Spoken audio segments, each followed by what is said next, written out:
arrintii dugsiga sare shalay ka dhacday ee secondary school Jigjiga marka hore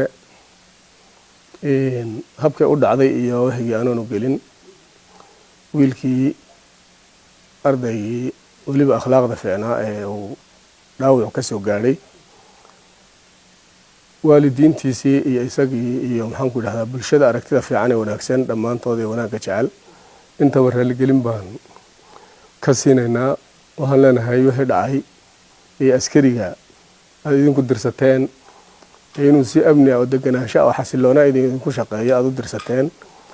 wixii ka dhacay ee wiilka dhaawac ka soo gaaray dhamaan bulshada gabi ahaanteed waxaan leeyahay iyo waalidiintiisii iyo isaga warraaliha laga ahaado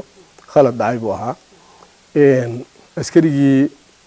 xamaalka idinku aad dirsateen wixii sharciga uu ka qabo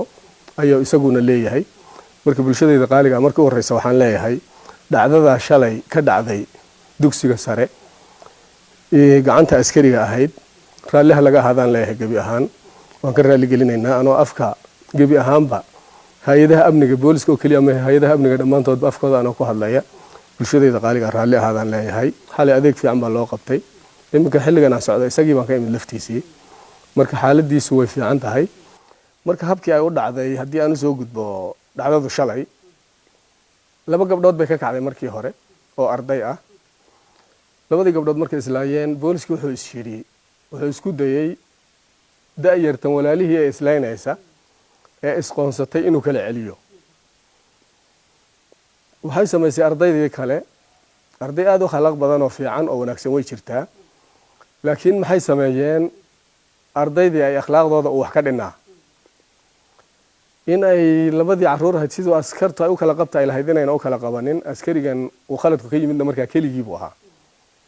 in dhagax la gurto lagu soo buuqo labadii gabdhood la kala safto marka sababta ay xabaddu ku dhacday maxaan ku yiraahdaa wiilkana ku dhaawacmay taasi ahayd wiilku maba jooginba meesha xataa dhaawacmay dhalinyarta akhlaaqdii ka muuqatay meesha oo tii ardaynimo looga baahnayna baa sababtay arrintanna si walba akhlaaq xumo ha sameeyaan ardaydii askarigu sabab u furaysay inuu xabad rido ma aysan jirin xadgudub buu sameeyay sharcigu ku xadgudbay uu khaldamay marka isagu wixii halka xadgudubay ka yimid wuxuu mari sharciga procedure-ka sharciga ah wixii uu qabo ayaa uu mari doonaa insha Allah oo imikana ku jira marka arintaas go'aan adag bay shalay saraakiisha ciidanka xukunta ka soo saareen awaamiir adag baa laga bixiyay in meelaha ardaydu joogto oo kale aan qori la gali karin oo khalad ahay taa lafteedu waxyaabaha awaamiiraha shalay ay si adag ay u sii qaateen bay ahayd mas'uuliyiinta loo amray hogaaminta ciidanka ee hoose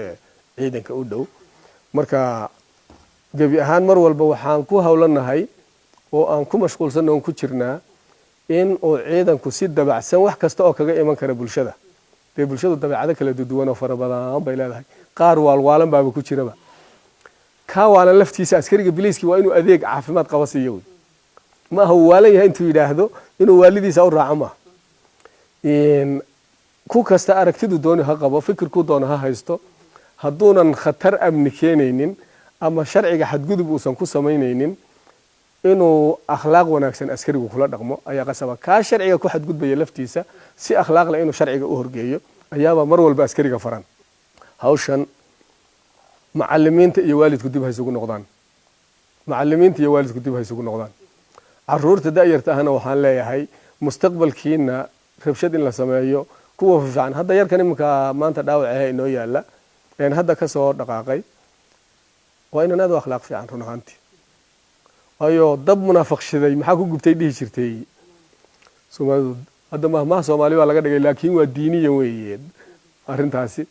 munaafaqu dafku shida waxa ku gubta qof miskiin ah oo aan ku lahayn dhibaatadii lug marka waxaan leeyahay sidaas ula socda marka insha Allah cid kasta oo khayrka jecel waxaan leeyahay wax wanaagsan aan isku waanino aan isu soo celino aan isu tilmaano aynu wadaagno cid kasta oo wanaagga nacabna waxaan leeyahay waxa xun ee aad arkayso aad u socoteed wanaag moodayso wanaagga kaaga fiican u soo noqo qalin iyo miis la wada fadhiyo ku xisaabtan laakiin wax bulshada lid ku ah deganaanshaha iyo xasiloonida lid ku ah fadlan qof walba inaad ka waantowdo insha Allah isku daybaan odhan lahaa